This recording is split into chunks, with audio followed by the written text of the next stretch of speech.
Hello there and welcome back to my YouTube channel. Today we are going to learn the character 九.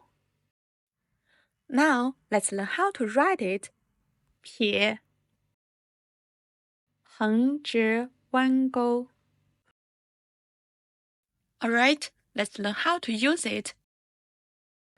九十九十90 90 我家在九楼我家在九楼我家在九楼 My home is on the 9th floor.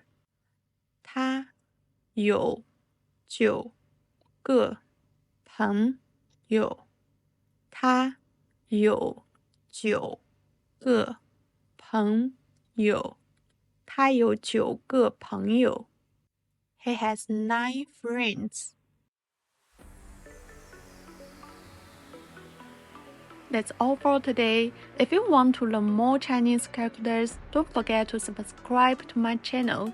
See you next time.